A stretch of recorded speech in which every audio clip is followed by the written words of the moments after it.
నమస్తే అండి. Welcome to my gardening channel Prasad garden zone. ఈరోజు ఈ ఎపిసోడ్లో మనం మొక్కలకు ఎయిర్ లేయరింగ్ ఏ విధంగా చేస్తారు అనే దాన్ని తెలుసుకుందాం. ఎయిర్ లేయరింగ్ అంటే ఏమిటి? ఎయిర్ లేయరింగ్ అంటే ఇప్పుడు మనం ఒక తల్లి మొక్క నుంచి ఒక కొమ్మను వేరు చేసి వేరే చోట వేస్తే దానికి మళ్ళీ మొక్క మొలుస్తుంది కదా, దాన్ని తల్లి మొక్క నుంచి వేరు చేయటం అనమాట. కొన్ని మొక్కలు అలా కొమ్మలు వేస్తే లేకవు, దానికి వేళ్ళు ఉంటేనే కానీ లేకవు. ఆ విధంగా వేళ్ళతో పాటుగా పెద్ద మొక్క నుంచి తల్లి మొక్క నుంచి కొమ్మను వేరు చేయడాన్ని లేయరింగ్ అంటారు. ఆ వేళ్ళు తీసుకురావడాన్ని. ఈ లేయరింగ్ పద్ధతి ఏంటంటే మనం భూమికి దగ్గరగా ఉన్న కొమ్మల్ని భూమిలోకి వంచి ఆ మట్టిని దాని మీద వేస్తే అక్కడి నుంచి వేళ్ళు వస్తాయి. దానిని లేయరింగ్ ప్రాసెస్ అంటారు. అయితే కొన్ని కొమ్మలు ఈ మొక్కలకి పైన ఉంటాయి, కింద భాగంలో ఉండవు. కాబట్టి దాన్ని ఆ గాలిలోనే లేయరింగ్ చేస్తారు. దానిని ఎయిర్ లేయరింగ్ అంటారు. ఎయిర్ అంటే గాలి కదా, ఎయిర్ లేయరింగ్ అంటారనమాట. ఈ ఎయిర్ లేయరింగ్ ప్రాసెస్ గురించి ఇవాళ తెలుసుకుందాం. ఎవరన్నా కొత్త వాళ్ళు ఉంటే నా ఛానల్ సబ్స్క్రైబ్ చేసి బెల్ ఐకాన్ నొక్కండి. నేను తీసుకున్న మొక్క ఇది మందార మొక్క. ఈ మందార మొక్కకి ఎయిర్ లేయరింగ్ ఏ విధంగా చేస్తారో అనేదాన్ని ఈ విధంగా మనం చూద్దాం. ఫస్ట్ ఏం చేస్తామంటే ఒక లావుగా ఉన్న కొమ్మ, అంటే కనీసం ఒక అరంగుళం 10 mm కంటే ఎక్కువ లావు ఉన్న ముదర కొమ్మను ఒక దాన్ని తీసుకుని దాని నుంచి ఎయిర్ లేయరింగ్ చేయడానికి మనం ఎన్నుకోవాలన్నమాట. ఒక మంచి కొమ్మను, ఒక ఆరోగ్యకరమైన బలమైన కొమ్మని ఎయిర్ లేయరింగ్కి ఎన్నుకోవాలి. ఆ ఎయిర్ లేయరింగ్ చేసే కొమ్మకి కణుపుకి దగ్గరగా ఇలాగ చుట్టూ కట్ చేయాలి. అంటే లోన కొమ్మ కట్ అవ్వకూడదు, పైన చర్మం మాత్రం కట్ అయ్యేలాగా ఇలాగ బ్లేడ్ తోటి, ఒక గట్టి పదునైన బ్లేడ్ తోటి ఈ విధంగా కట్ చేసుకోవాలన్నమాట. లోన కొమ్మ తెగకూడదండి, పైన చర్మం మాత్రమే కట్ అవ్వాలి. దాన్ని ఈ విధంగా ఆ 2 కట్టింగ్లు చేసుకున్న తర్వాత ఒక అంగుళం దూరంలో ఆ కట్టింగ్ని ఈ విధంగా నిలువుగా ఒక గీత గీసుకోవాలి. ఇలా గీసుకోవటం వల్ల ఏంటంటే పైన స్కిన్ని, చర్మాన్ని ఈజీగా మనం తీసుకోవచ్చు. జాగ్రత్తగా చూడండి, ఈ చర్మాన్ని మనం పైన తీసేయాలి శుభ్రంగా. ఇందులో చాలామంది కొన్ని పొరపాట్లు చేస్తాం వల్ల సరిగ్గా ఎయిర్ లేయరింగ్ రాదు. ఈ వీడియో మీరు చూడండి, మీరు ఫస్ట్ టైమే మీరు ఈజీగా చేసుకోవచ్చు. ఎవరన్నా ఎయిర్ లేయరింగ్ చేసుకోవచ్చు ఫస్ట్ టైమే. ఇది అన్ని మొక్కలకు ఉపయోగపడుతుందండి, ఒక మందార మొక్కనే కాదు, ఏ మొక్కగానే ఈ విధంగా చేసుకోవచ్చు అనమాట. ఈ విధంగా శుభ్రంగా పైన ఈ చర్మాన్ని మొత్తం తీసేద్దాం కంప్లీట్గా, ఆ ఒక్క అంగుళం మేరకు తీసేసాక పైన ఏంటంటే చూడండి, లోపల ఉన్న కొమ్మ కట్ చేయకూడదు. మీకు మళ్ళీ చెప్తాను, లోన ఉన్న కొమ్మ కట్ అవ్వకూడదు, పైన ఉన్న చర్మం మాత్రమే తొలగించాలి. అది మీకు తెలిసిపోతుంది, బ్లేడ్ ఎలా నొక్కేటప్పటికి తెలిసిపోతుంది అనమాట. ఇప్పుడు ఆ చర్మాన్ని పూర్తిగా తొలగించిన తర్వాత దాన్ని పైన చూసారా ఎలాగ వచ్చిందో, లోన ఉన్న స్టెమ్ అది ఎలా వచ్చిందో చూసారా, చర్మం తీసేసింది ఒక అంగుళం మేర. ఇప్పుడు దీన్ని ఏం చేయాలంటే పైన శుభ్రంగా స్క్రాచ్ చేయాలి.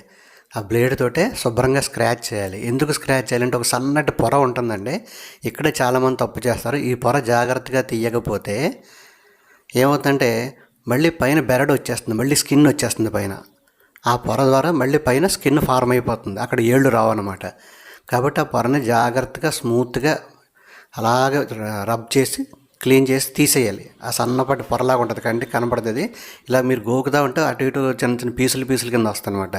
ఆ విధంగా శుభ్రంగా 4 వైపులా కంప్లీట్గా తీసేయాలి.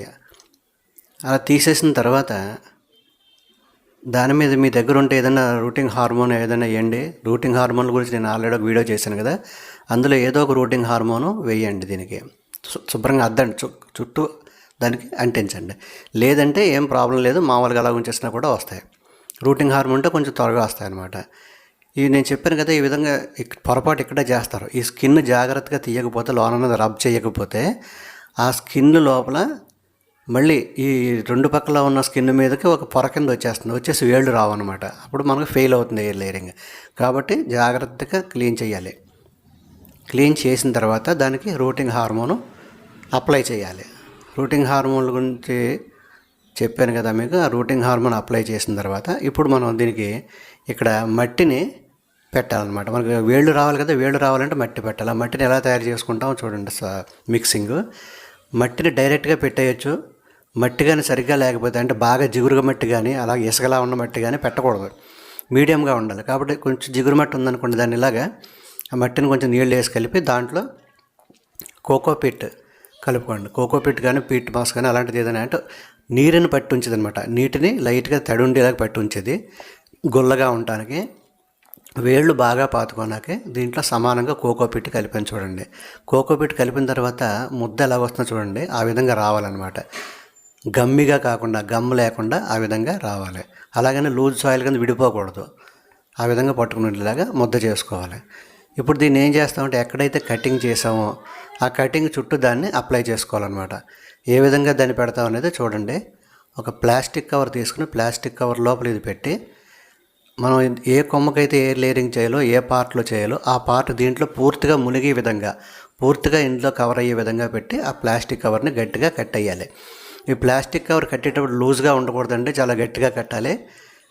అన్ని వైపులా కూడా మట్టి ఉండేలా చూసుకోవాలి. ప్లాస్టిక్ కవర్తో గట్టిగా కట్టేసి దీన్ని శుభ్రంగా చుట్టూని ఏంటంటే తాడుతోటి గట్టిగా కట్టేయాలి. కొంచెం ఎక్స్పీరియన్స్ ఉంటే త్వరగా చేయొచ్చు, లేకపోతే ఇంకొక మనిషిని సాయం తీసుకుని దీన్ని పట్టుకోమని గట్టిగా కట్టవచ్చు అనమాట. కొద్దిగా ఎక్స్పీరియన్స్ ఉంటే మీరు విడిగా కట్టేసుకోవచ్చు. లేదంటే ఇంకొక మనిషిని పట్టుకోమనండి. ప్లాస్టిక్ కవర్ జాగ్రత్తగా కదిలిపోకూడదండి. దీంట్లో ఇంపార్టెంట్ ఏంటంటే మనం దీని మీద పెట్టిన తర్వాత దాన్ని అటు ఇటు కదలకూడదు, కరెక్ట్గా పట్టుకుని ఉండాలి. ఆ మట్టి ఎక్కడైతే పెట్టామో అక్కడే పట్టుకుని ఉండాలి. కదిలిపోతే మళ్ళీ వేళ్ళు రావన్నమాట. దీన్ని జాగ్రత్తగా టైట్గా కట్టేసేయండి. గాలి సొరగకూడదు, గాలి సొరగకుండా కట్టేయండి. తడిగా ఉండాలండి ఇది మట్టి. అలాగని చెప్పి నీరు నిల్వ ఉండకూడదు. నీరు నిల్వ ఉంటే ఫంగస్ పెట్టేస్తుంది. ఎక్కువ నీరు ఉండకూడదు, అలాగని చెప్పి నీరు లేకుండా ఉండకూడదు. ఏళ్ళు వచ్చే విధంగా ఉండాలన్నమాట. దీని విధంగా శుభ్రంగా కట్టేసిన తర్వాత దీనిపైన ఏం చేస్తామంటే మనం సూర్యరశ్మి తగలకుండా చూడాలి దీనికి. ఎందుకంటే సూర్యరశ్మి తగిలితే ఏమవుతుంది, అక్కడ ఫంగస్ పెట్టేస్తుంది, గ్రీన్ కలర్లో నాచు పెట్టేసినట్టు అయిపోతుంది. అప్పుడు వేళ్ళకి దెబ్బ కలగచ్చు. కాబట్టి ఈ విధంగా మీ దగ్గర అల్యూమినియం ఫాయిల్ ఉంటే బెస్ట్. అల్యూమినియం ఫాయిల్ గట్టిగా చుట్టేయండి దీనికి. లేకపోతే ఒక రంగు ప్లాస్టిక్ కవర్, వైట్ది కాకుండా, ట్రాన్స్పరెంట్ది కాకుండా ఒక రంగు ప్లాస్టిక్ కవర్ ఏదైనా ముద్ర రంగుది ఇలా చుట్టేస్తే లోనకి వెలుతురు వెళ్ళదన్నమాట. దీన్ని ఏం చేస్తుంటే కొమ్మ బరువుగా ఉంటుంది కదా, మట్టప్పుడు పడిపోకుండా దాన్ని దగ్గరలో ఇంకొదానికి అలా కట్టాను తాడుతోటి స్ట్రైట్గా ఉండటానికి. లేకపోతే ఈ బరువుకి ఏంటంటే వాలిపోతుంది కొమ్మ. దీని మీద ఎక్సెస్గా ఉన్న కొమ్మల్ని కొన్ని తీసేస్తాను. అన్నీ తీయక్కర్లేదు, కొన్ని కొమ్మల్ని తీసేస్తాను బరువు తగ్గడం కోసం అనమాట. అలాగే తీసేసిన తర్వాత దీన్ని ఇంకా అలాగ కొన్నాళ్ళు వదిలేయండి కంప్లీట్గా. మీరు అప్పుడప్పుడు దీన్ని చెక్ చేసుకుంటూ ఉండాలి. బాగా డ్రై అయిపోయింది అనుకోండి, కొద్దిగా నీళ్లు వేస్తున్నాను దాని మీద. లైట్గా పైన కొద్దిగా విప్పి లైట్గా నీళ్లు లోపల పడేలాగా చేస్తూ ఉండండి. డ్రై అయిపోతాయి. లేకపోతే ఏం అక్కర్లేదు, అలా ఉంచేసేయండి. ఆల్రెడీ మనం కొబ్బరి పొట్టు పెట్టాం కాబట్టి కొబ్బరి పొట్టు కొంత నీటిని పీల్చుకుని ఉంచుకుంటుంది కాబట్టి అది అప్పుడప్పుడు మనకి ఇస్తుంటాయి. ఇలాగ నేను 35 days తర్వాత దీనికి పైకి ఏళ్ళు కనబడుతున్నాయి వచ్చినట్టు. ఇప్పుడు ఓపెన్ చేస్తాను చూడండి, పైకి కనబడుతున్నాయి లైట్గా ఏళ్ళు. ఇప్పుడు ఓపెన్ చేస్తాను. ఓపెన్ చేసి ఏళ్ళు ఎలాగ వచ్చినాయో చూద్దాం. వేళ్ళు బాగా వస్తే దీన్ని మనం కట్ చేసి వేరే చోట పాతుకోవచ్చు అనమాట. ఒకసారి వేళ్ళు చెక్ చేస్తాను చూడండి మీరు కూడా ఎలా ఉన్నదనేది. ఇప్పేటప్పుడు జాగ్రత్తగా ఇప్పండి, మట్టి కదిలిపోకుండా. ఎందుకంటే వచ్చిన ఏళ్ళు తెగిపోతాయి. జాగ్రత్తగా ఇప్పి మెల్లిగా స్లోగా. అది గట్టిగా పట్టేసింది అనుకోండి, రాగలేదు అనుకోండి, కొద్దిగా నీళ్లు చల్లండి పైనుంచి. ఇప్పుడు కొద్దిగా పైన కవర్ ఈజీగా వచ్చేస్తుంది. నాకు బాగానే వచ్చేసింది. ఇది ప్లాస్టిక్ కవర్ గట్టిగా పట్టుకోదండి, వచ్చేస్తుంది. ఈ ఇప్పేటప్పుడే జాగ్రత్తగా చూసుకోండి. ఒకసారి ఓపెన్ చేసి చూపిస్తాను చూడండి. అది అదిగో వేళ్ళు చూసారు ఎలా వచ్చినాయా.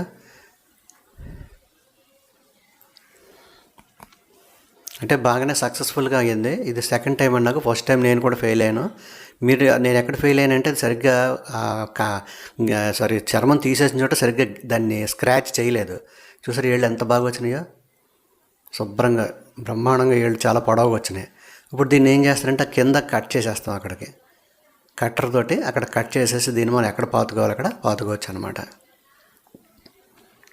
చూడండి ఒకసారి. కటింగ్ చేసేటప్పుడు కూడా చాలా జాగ్రత్తగా చేయండి. అక్కడ ఆ విధంగా కట్ చేసి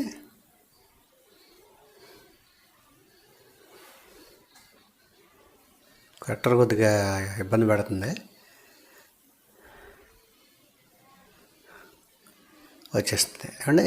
ఇప్పుడు దీన్ని ప్లాస్టిక్ కవర్ తీసేసి మనం పాతుకోవడమే.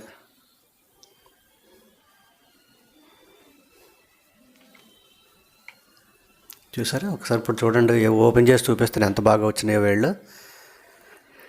మీకు కూడా వస్తుందండి. మీరు ఫస్ట్ టైమే సక్సెస్ అవ్వచ్చు. మీరు చేయవలసిందల్లా అదొక్కటే. నేను ఎక్కడ చెప్పాను కదా, ఎక్కడ తప్పు చేస్తారనేది అది మెయిన్ అండి. నెక్స్ట్ మట్టి కూడా బాగా జిగురు మట్టి తీసుకోకండి, గట్టిగా పట్టేసి తీసుకోకండి, అలాగే ఇసుక ఇసుకలాగా పొడి పొడిగా రాలిపోయి తీసుకోకండి.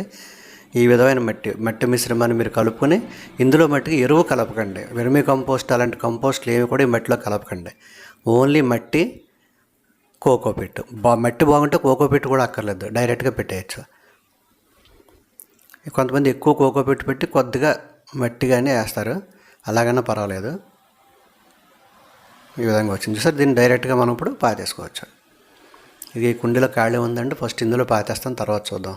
ప్రస్తుతానికి ఇది ఒకటే ఖాళీగా ఉంది. ఇది మామూలుగా అన్ని మొక్కలు ఏ విధంగా ట్రాన్స్ప్లాంట్ చేసుకుంటాం ఆ విధంగా ట్రాన్స్ప్లాంటేషన్ చేసేసుకోవచ్చు అనమాట. చూసారు ఎంత ఈజీగా అయిపోయినదా? ఏమైనా ట్రిక్ తెలుసుకుంటే సరిపోతుంది. ఆ ట్రిక్ తెలుసుకుంటే మీకు ఫస్ట్ టైమే సక్సెస్ అవుతారు.